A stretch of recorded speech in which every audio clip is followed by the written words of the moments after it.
तो राधे राधे बच्चों, आपका स्वागत है हमारे इस चैनल पे। और मैं उम्मीद करता हूँ कि आप मस्त होंगे, स्वस्थ होंगे और आप अपनी पढ़ाई बेहतर तरीके से कर रहे होंगे। हमारे कुछ टेक्निकल प्रॉब्लम, हमारा माइक को कुछ खराब हो गया था, पानी में गिर गया था, जिसके कारण हम लोग वीडियो बना नहीं पा रहे थे। तो आज हम फिर से आपका वीडियो स्टार्ट कर दिए हैं और आइए हम लोग आज केमिस्ट्री की क्लास को आगे बढ़ाते हैं। आज हम लोग केमिस्ट्री की क्लास को आगे बढ़ाते हैं। चलिए, हम लोग केमिस्ट्री में ऊष्माक्षेपीय अभिक्रिया तक पढ़ लिए थे।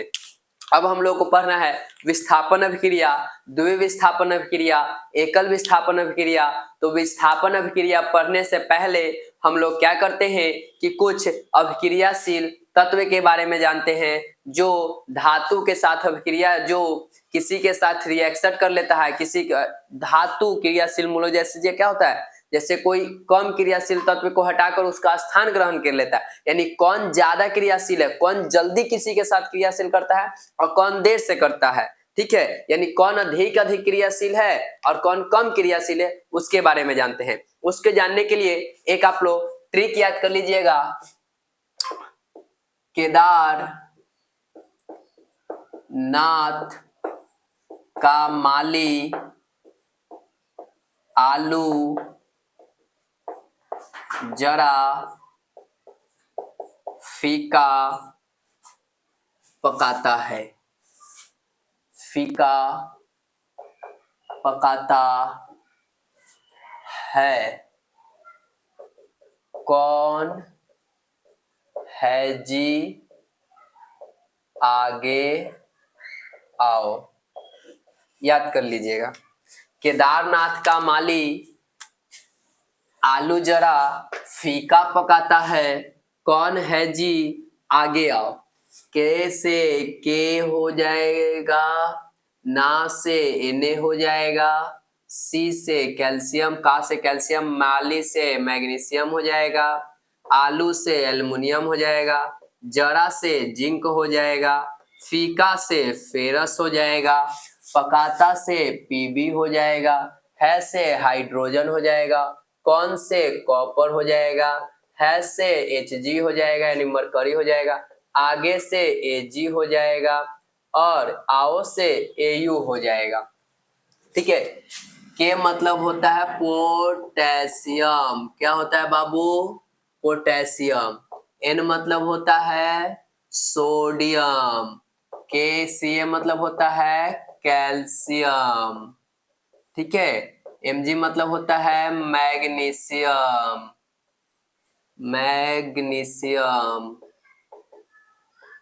मैग्नीशियम।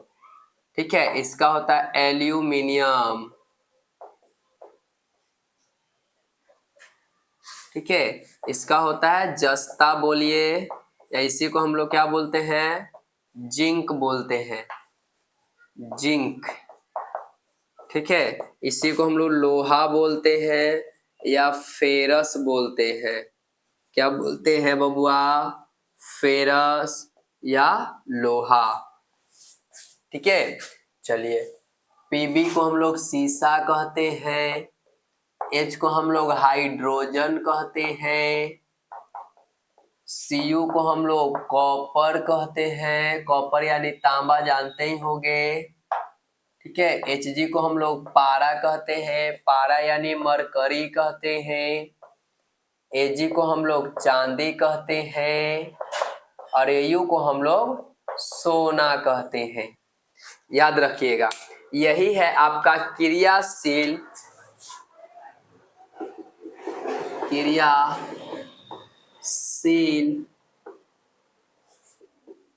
धातु का क्रम।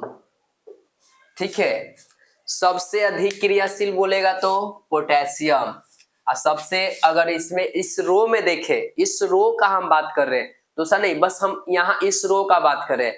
सबसे अधिक क्रियाशील बोलेगा तो पोटेशियम। और सबसे कम क्रियाशील बोलेगा तो सोना, यानी ऊपर वाला अधिक क्रियाशील और नीचे वाला कम क्रियाशील।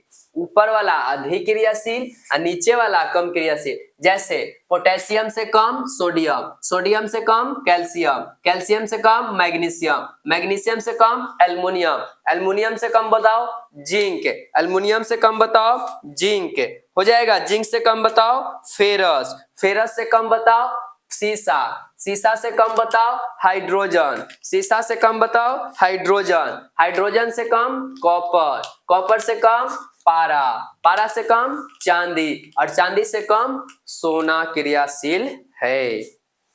याद रहेगा, यही याद रहेगा तो आपका बनेगा विस्थापन अभिक्रिया। अब देखिए हम लोग लगले इसी यहीं पे देख लेते हैं।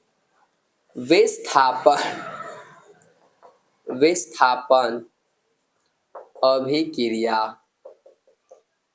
बोलिए, या इसी को आप एकल, ठीक है, या इसी का नाम देते हैं या, यहां लिख देते हैं या एकल विस्थापन अभिक्रिया, एकल विस्थापन अभिक्रिया, एकल विस्थापन अभिक्रिया। देखिए तो एकल विस्थापन अभिक्रिया बोले तो इसमें आप याद रखिएगा कि वैसी रासायनिक अभिक्रिया जिसमें कम क्रियाशील वाला, ठीक है, तत्व को, कम क्रियाशील वाला तत्व को क्या करता है कि अधिक क्रियाशील वाला तत्व, ठीक है, क्या करता है उसके स्थान से हटा देता है, लात मार कहता है चल निकल अब तोर स्थान पे हम बैठेंगे, ठीक है। कम क्रियाशील वाला तत्व को अधिक क्रियाशील वाला कहता है चलो तुम साइड हो जाओ अब हम तुम्हारे जगह पर हम बैठेंगे। कौन बैठेंगे? हम बैठेंगे। देखो बढ़िया से, ठीक है, जैसे में हम एग्जांपल ले लेते हैं H2SO4 अब प्लस जिंक का रिएक्शन करवाते हैं, ठीक है। अब बताइए यहाँ जिंक ज्यादा अभिक्रियाशील कि हाइड्रोजन, तो सर एकरा में मिलाइए मिलाइए मिलाइए मिलाइए। सर पहले जिंक आ रहा है ओकर बाद हाइड्रोजन आ रहा है, तो पहले ई आ रहा है, इसका मतलब ई ज्यादा क्रियाशील आई कम क्रियाशील। तो ये सीधा याद रखना कि बउआ ई बेचारा गरीब है आ ई बउआ अमीर है, ठीक है। आ ई होता है प्लस, ई होता है, ई दोनों SO4 होता है माइनस, ई होता है प्लस, ठीक है। माइनस मतलब याद रखना लड़की, हमेशा जब निगेटिव का पोर्शन मिले तो याद रखना है कि लड़की का चर्चा हो रहा है। क्यों निगेटिव का चर्चा लड़की होता है? क्योंकि निगेटिव ही लड़की होती है, माइनस लड़की या पॉजिटिव लड़का। अभी लड़का बेचारा गरीब है, लड़की के साथ रहा, इसके साथ, अब इसको ही गरीब बना दी। गरीब बनाने के बाद ये किससे मिल गई? थर्ड पार्टी, दूसरा आ गया अमीर लड़का, ठीक है। अब ओकरो गरीब बनावे के चक्कर में लगल है, ये क्या करेगा? ये जैसी लड़की देखेगी अमीर पार्टी को, अमीर पार्टी के तरफ चली जाएगी। ये अमीर हो गया, अब बेचारा गरीब के समझेगी नहीं, अभी चल जाएगा किसके साथ? ZnSO4 के साथ। अब प्लस में बच जाएगा कोची H2, बेचारा ये अकेले रह जाएगा क्योंकि एकरा गरीब बना दिया। आप लोग कहावत सुनवे किए होंगे, ठीक है, क्योंकि इतिहास गवाह है बउआ, इतिहास गवाह है कि जब जब लड़कियों से करीबियां बढ़ी है तब तब, जब जब लड़कियों से करीबियां बढ़ी है तब तब लड़कों के पास गरीबियां बढ़ी है। ये बात याद रखिएगा, इतिहास गवाह है कि जब जब लड़कियों से करीबियां बढ़ी है तब तब लड़कों के साथ गरीबियां बढ़ी है। इसको याद रखिएगा आप लोग, इसलिए जरा इन लोगों से दूरे रहिएगा तो आप लोगों को भलाई है। चलिए हम लोग देखते हैं आगे की ओर, ठीक है। क्या कहता है कि अधिक क्रियाशील जो तत्व है वो कम क्रियाशील को हटा देता है, यानी हटा दिया और खुद उसके स्थान पर जाके जुड़ जाता है, खुद उसके स्थान पर जाके जुड़ जाता है। कहता है चलो बाबू तू साइड हो जाओ अब तोर जगह पे हम बैठेंगे। तो यही कहलाता है आपका विस्थापन अभिक्रिया या एकल विस्थापन अभिक्रिया। ठीक है, जैसे याद रहेगा, हाँ सर याद रहेगा। बोलेंगे वैसी रासायनिक अभिक्रिया जिसमें अधिक क्रियाशील वाले तत्व कम क्रियाशील वाले तत्व को उनके यौगिक से विस्थापित कर देता है यानी हटा देता है, तो उसे हम लोग विस्थापन अभिक्रिया या एकल विस्थापन अभिक्रिया कहते हैं। चलिए हम लोग एक और लेके देखते हैं, ठीक है, इसके जगह पे हम लोग एक और एग्जांपल लेके देखते हैं, ठीक है। चलिए हम लेते हैं CuSO4 और इसकी अभिक्रिया कराते हैं Fe के साथ, ठीक है। अब बताइए CuSO4, तो देखिए कि ये तो माइनस है यानी ये लड़की है, ये तो जन्ने ज्यादा देखेगा होने भागेगा, कहे कि एकर गुण है बउआ, जन्ने देखा पैसा होने भागेगा, ज्यादातर चांस सही रहता है, एक फेरा में रहना, इसलिए सबसे दूर रहना। चलो देखो बोलता क्या है कि CuSO4 और Fe, ठीक है। तो हम लोग देखो इसको करते हैं क्या, ठीक है। तो यहाँ क्या करते हैं, तो हम लोग यहाँ पे गौर करते हैं कि फेरस जो है, देखिए फेरस फेरस फेरस सर यहाँ है, कॉपर यहाँ है, कॉपर नीचे में है, आई ऊपर में है, यानी यह अधिक क्रियाशील है, आई कम क्रियाशील है। फेरस कहेगा कि देख बबुआ हम थोड़ा से अधिक क्रियाशील है, तो चुपचाप हट जाओ, ऐसे भी अभी हमर हो गलो, तोर न रहतो तू अलगे जल जाओ बाहरे, तू अकेले बैठ के रोते रहो, तो ये कहलाएगा आपका क्या चीज, विस्थापन अभिक्रिया, या इसी को हम लोग बोलते हैं एकल विस्थापन अभिक्रिया, ठीक है। क्या बोलेंगे, विस्थापन अभिक्रिया या एकल विस्थापन अभिक्रिया। बोलेंगे वैसी रासायनिक अभिक्रिया जिसमें अधिक क्रियाशील वाले तत्व कम क्रियाशील वाले तत्व को उसके यौगिक से विस्थापित कर देते हैं, तो उसे हम लोग विस्थापन अभिक्रिया कहते हैं। क्लियर, हाँ सर क्लियर। तो ये पर याद रखने के लिए, ये बनाने के लिए आपको ये बातें याद होनी चाहिए। जब तक ये बातें याद नहीं रहेगी, ये वाला आपसे बनने की बात नहीं है। आपको याद रखना है कि कौन ताकतवर, कौन पैसा वाला और कौन कम पैसा वाला। आई सब है जितना लिखे हैं, ये सब लड़का है, ये सब लड़का है, एकरा में से एको वो लड़की नहीं है, फेरा मत रखना, ये सब लड़का है। कोई के पास ज्यादा अमीर और कोई कम अमीर, ठीक है, यानी कोई एकदम पूरा अमीर और कोई थोड़ा हल्का कम अमीर, लेकिन सबके पास पैसा, सबके पास शक्ति है। लेकिन कौन केकरा हटाएगा, ये विस्थापन अभिक्रिया देख हमको पता चलेगा कि कौन ज्यादा ऊपर है और कौन नीचे है, ये बताएगा हमको कि कौन किसको हटाने का काम करेगा। तो ये बतिया आपको याद होना चाहिए। जब तक याद नहीं रहेगा, जब तक कोई उपाय बउआ नहीं है। समझ में आई लो, हाँ सर जी समझ में आ गया। अगर नहीं आया तो बोलो बउआ फिर से, अगर आ गया तो जल्दी से लाइक कमेंट शेयर एकदम ठोको ठोको। लाइक कमेंट शेयर ठोके में कोई कमी मत करना बुआ, तो अगर तू कमी करेगा तो हम कमी कर देंगे, ठीक है। चलो अब हम लोग पढ़ेंगे द्विविस्थापन अभिक्रिया। द्विविस्थापन अभिक्रिया, सर ये कुछ होता है द्विविस्थापन अभिक्रिया, बताइए हमको बढ़िया से बताइए यह क्या होता है। तो यहाँ ध्यान दीजिएगा, हम ले लेते हैं Na2SO4 प्लस, ठीक है, हम लोग ले लेते हैं BaCl, ठीक है, BaCl2 ले लेते हैं हम लोग, ठीक है। क्या लेते हैं, BaCl2 ले लेते हैं। याद रखिएगा ये द्विविस्थापन अभिक्रिया हम लोग देख रहे हैं। कौन अभिक्रिया देखेंगे, द्विविस्थापन अभिक्रिया हम लोग देखेंगे। हम लोग यहाँ पे क्या देखे थे, इसमें एक विस्थापित हो रहा था, यानी अपने स्थान से एगो हट रहा था, खाली हट रहा था ना, खाली कॉपर हट रहा था, उसके स्थान एक स्थान चेंज करा था। लेकिन यहाँ पर थोड़ा सा अलग होगा बाबू, क्या होगा, तो देखिए इसमें क्या होता है कि इसमें दो यौगिक अपने आयनों का, यानी अपने आयनों का, जैसे ये प्लस है, ये माइनस है, ये प्लस है, ये माइनस है, ठीक है। अब कहता है क्या कहता है, यह सोडियम की देख, अब हम अपन जो है, यानी इसकी जो यहाँ से मान लो ये लड़का, ये लड़की, ये लड़का, ये लड़की। अब क्या हुआ, एकरा साथे रहते रहते एकरा बोर लगे लग गया, वो अब अच्छा नहीं लगता है। कुछ दिन के बाद ऐसो जो आदमी मिल जाता है ना, ओकर वैल्यू कम जाता है, और नहीं मिलता है तो वैल्यू रहता है। अब धीरे धीरे मने मने एकरा से नफरत, एकरा से नहीं पसंद करता है, अब धीरे धीरे ये एकरा पसंद करे लग गया, आई एकरा से मिल रहा था। तो हाँ ठीक है, ये दोनों अपने ये एकरा पसंद न करे, आई एकरा पसंद न करे, दोनों अपने में मिल रहा था। कहा ठीक है हम ये कहा चलो भैया, तो ये कहता है कि ठीक है, तो ये निकल जाता है, एन क्या करता है इसके Cl को लेके निकल जाता है, अब बना लेता है 2NaCl प्लस। अब बेचारा ये हो जाता है अकेले, ये हो जाती है अकेले, ये कहता है हमने दोनों क्या करे के, तो ये कहता है वो हमर वाली के लेकर भागा, तो हमने दोनों भाग जाओ, तो ये बना लेता है कोई चीज, तो ये बना लेता है BaSO4। तो बताओ यहाँ पर विस्थापित दूगो हुआ ई एक से दोनों अपन अपन जगह से विस्थापित हो गया, ई दोनों अपन अपन जगह से विस्थापित हुआ कि नहीं हुआ, एगो नया यौगिक के निर्माण किया कि नहीं किया।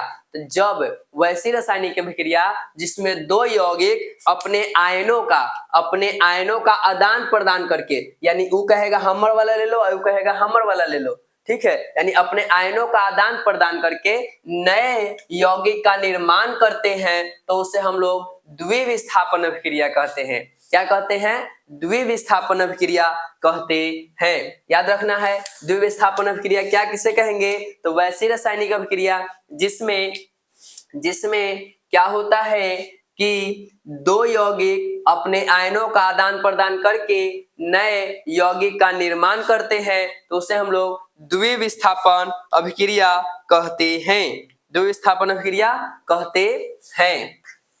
ठीक है, जैसे देखिए हम एक और लेते हैं, एक लेते हैं NaCl और एक लेते हैं AgNO3, ठीक है, सोडियम क्लोराइड और सिल्वर नाइट्रेट, ठीक है, इसको हम लोग अभिक्रिया कराते हैं। तो जब इसको हम लोग अभिक्रिया कराएंगे तो इसमें भी दो प्रकार की क्रिया होगी, ध्यान दीजिएगा। यह सोडियम कहेगा NO को, ये होता है प्लस, ये माइनस, ये प्लस और इस पे माइनस चार्ज होता है। ये Na कहेगा NO3 के क्या हालचाल, ठीक, पड़ोसिया कहेगा ठीक। अब बेचारा दोनों के कुछ दिन चक्कर चला और दोनों निकल गया, बना लिया NaNO3, बना लिया सोडियम नाइट्रेट बना लेगा। अब बेचारा सिल्वर कहेगा क्या, कहेगा जब वो भाग गलो तो हमने दोनों मिल जाओ, तो ये बना लेता है कोची AgCl, क्या बना लेता है AgCl। तो इसको आपको बतिया याद रहेगा? हाँ सर याद रहेगा ना, तब भूल कैसे जाएंगे, भूल नहीं ना जाओगे, नहीं बउआ नहीं भूलना इसको। तो ये हो गया आपका किसका एग्जाम्पल, तो ये हो गया आपका द्विविस्थापन अभिक्रिया का एग्जाम्पल। ठीक है, क्लियर है? हाँ सर क्लियर है। तो चलिए हम लोग आगे की ओर बढ़ते हैं। ठीक है, एक होता है अवक्षेपण अभिक्रिया, लगले एकरे में समझ लीजिए, ठीक है, क्योंकि इसका उदाहरण भी हम यहाँ पे लिख चुके हैं, तो लगले समझा देते हैं, काहे लगी अब बिना मतलब में टाइम वेस्ट करेंगे। अवक्षेपण अभिक्रिया, कौन अभिक्रिया? अवक्षेपण अभिक्रिया बउआ, ध्यान दीजिएगा। ठीक है, देखिए जब हम लोग NaCl, ठीक है, NaCl को मिलाते हैं, ठीक है, एक्वा यानी इसके जलीय विलयन को मिलाते हैं, प्लस हम लोग सिल्वर नाइट्रेट को मिलाते हैं, AgNO3 को मिलाते हैं, ये भी एक्वा होना चाहिए यानी जल में ही मिलाते हैं, दोनों लिक्विड के रूप में मिलाते हैं। तो जब हम लोग इसको मिलाते हैं बबुआ, तो क्या होता है कि जब हम लोग इसको मिलाते हैं तो क्या होता है कि यह अभी बताएं कि सोडियम क्लोरीन को लेके, सोडियम NO3 को लेके निकल जाता है, अब बना लेता है सोडियम नाइट्रेट, और यह एक्वा ही होता है यानी जल द्रव अवस्था में होता है, लेकिन प्लस में यह सिल्वर Cl के साथ अभिक्रिया करके बना लेता है AgCl, और यह AgCl यानी यह जो सिल्वर क्लोराइड होता है यह सॉलिड होता है यानी ठोस अवस्था में होता है, और ठोस अवस्था नीचे बैठ जाता है, और इसी को हम लोग कहते हैं अवक्षेप। क्या कहते हैं? अवक्षेप। तो वैसी रासायनिक अभिक्रिया जिसमें अवक्षेप प्राप्त होता है, यानी ठोस की तरह कोई उसके नीचे बैठ जाता है, यानी अवक्षेप प्राप्त होता है, तो उसे हम लोग अवक्षेपण अभिक्रिया कहते हैं। तो ये आपका है अवक्षेपण अभिक्रिया की उदाहरण।